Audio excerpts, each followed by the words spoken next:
Hello guys, welcome back to my channel 1 crore portfolio. आज हम बात करने वाले हैं एक important mid cap stock Supreme Industries के बारे में और स्पेसिफिकली क्यों ये स्टॉक गिर रहा है। मार्केट में बहुत कन्फ्यूजन है। कुछ लोग कह रहे हैं मार्जिन क्रश हो रहे हैं, कुछ लोग बोल रहे हैं डिमांड स्लो है और कुछ लोग बोल रहे हैं जीएसटी इन्वेस्टिगेशन का इम्पैक्ट आएगा। तो इस वीडियो में हम प्योर डेटा के साथ स्टेप बाय स्टेप समझेंगे कि स्टॉक क्यों फॉल हो रहा है, रिस्क क्या है और क्या ये करेक्शन एक बाइंग अपॉर्चुनिटी हो सकती है।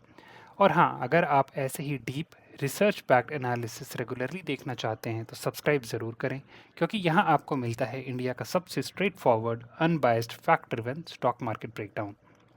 सबसे पहला और सबसे बड़ा रीज़न है Q2 फाइनेंशियल ईयर 25 का week result. Net profit 206 crore से गिरकर 164.7 करोड़ तक आ गया, यानी कि 20% नेगेटिव में। एबिटा मार्जिन कंप्रेस हुआ due to higher raw material cost. Expenses year on year काफ़ी बढ़ गए। रेवेन्यू स्लाइड ग्रोथ हुई लगभग 5%, बट प्रॉफिट नहीं बचा पाया। मार्जिन में प्रॉफिट मिस को सबसे ज़्यादा सीरियसली लिया जाता है। प्लास्टिक पाइपिंग, पैकेजिंग और इंडस्ट्रियल कंपोनेंट बिजनेस में पीवीसी रेजिन प्राइसेस फ्लक्चुएट हो रहे हैं।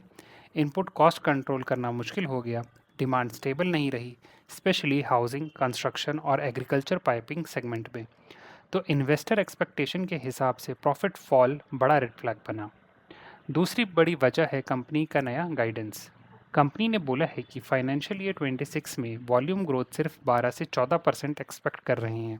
मार्केट पहले हायर वॉल्यूम ग्रोथ एक्सपेक्ट कर रहा था। इसके पीछे के रीजंस हैं: मॉनसून लेट था, एग्रीकल्चर पाइपिंग डिमांड स्लो हो गई, गवर्नमेंट इंफ्रा स्पेंडिंग Q2 में स्लो थी, हाउसिंग अप्रूवल स्लम्प हो गए, कंस्ट्रक्शन पाइपिंग की डिमांड कम हो गई, डीलर्स हाई इन्वेंट्री नहीं रख रहे, डीस्टॉकिंग हो रही है। जब कोई कंपनी गाइडेंस रिड्यूस करती है तो मार्केट ऑटोमेटिकली स्टॉक को री रेट करता है डाउनग्रेड।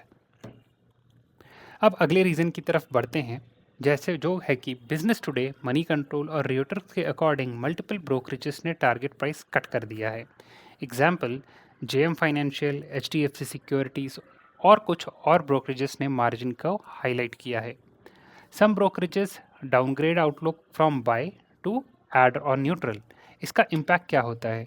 जब इंस्टीट्यूशनल इन्वेस्टर्स ये रिपोर्ट पढ़ते हैं वो सेलिंग स्टार्ट कर देते हैं और मिड कैप स्टॉक में सेलिंग प्रेशर प्राइस को जल्दी नीचे ले जाता है। एक और नेगेटिव सेंटीमेंट अराइज हुआ जब कुछ न्यूज़ रिपोर्टर्स में मेंशन हुआ कि जीएसटी अथॉरिटीज़ ने कंपनी के कुछ यूनिट में सर्च और इंस्पेक्शन कंडक्ट किया। अभी कुछ कंफर्म्ड रॉन्ग डूइंग नहीं है, बट स्टॉक सेंटिमेंट ड्रिवन होता है। जब रिजल्ट ऑलरेडी वीक होते हैं और रेगुलेटरी न्यूज़ आ जाए तो स्टॉक और गिर जाता है। इन्वेस्टर ओवर रिएक्ट करते हैं, रिस्क बढ़ गया है, माइंडसेट के साथ सेलिंग बढ़ती है।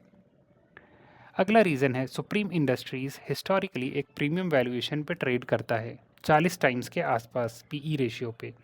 लेकिन जब प्रॉफिट फॉल हो रहा हो, आउटलुक कट हो रहा हो, मार्जिन प्रेशर में हो, तो प्रीमियम वैल्यूएशन सस्टेन नहीं होता। मार्केट प्रीमियम को करेक्ट कर देता है। इसलिए करेक्शन वैल्यूएशन नॉर्मलाइजेशन भी है। पीवीसी पाइप सेक्टर में ओवरऑल स्लोडाउन वैसे भी चल रहा है। आपने देखा होगा कि एस्ट्रल, प्राइंस पाइप्स, फिनोलेक्स सभी प्रेशर में हैं। इसके पीछे के कारण हैं एग्रीकल्चर डिमांड वीक हो गई है, कंस्ट्रक्शन अप्रूवल स्लो हैं, पॉलीमर प्राइसेस अनस्टेबल हैं और चैनल इन्वेंट्री काफ़ी कम है। तो सुप्रीम इंडस्ट्रीज़ का गिरना सिर्फ कंपनी स्पेसिफिक नहीं, एक सेक्टर वाइड ट्रेंड भी है। अब सवाल ये है, क्या ये गिरावट सही टाइम है बाय करने का? तो प्रोस पहले जान लेते हैं। स्ट्रॉन्ग ब्रांड है, मार्केट लीडर है, हेल्दी बैलेंस शीट है, लॉन्ग टर्म पाइपिंग डिमांड इनकी स्ट्रॉन्ग है। अब कॉन्स की बात करें तो शॉर्ट टर्म मार्जिन प्रेशर दिख रहा है, डिमांड स्लो है, रेगुलेटरी का ओवरहैंग है, over valuation still high versus peer, यानी कि इसकी जो वैल्यूएशन है वो पीयर से अभी भी काफ़ी ज़्यादा है। तो अगर आप लॉन्ग टर्म इन्वेस्टर हैं, यानी कि 3 से 5 साल वाले, तो करेक्शन एक अपॉर्चुनिटी हो सकती है, बट शॉर्ट टर्म ट्रेडर्स को केयरफुल रहना होगा। तो दोस्तों, ये था कंप्लीट ब्रेकडाउन सुप्रीम इंडस्ट्रीज़ का स्टॉक क्यों गिर रहा है, डेटा, ब्रोकर रिसर्च और मार्केट सेंटिमेंट के बेसिस पर।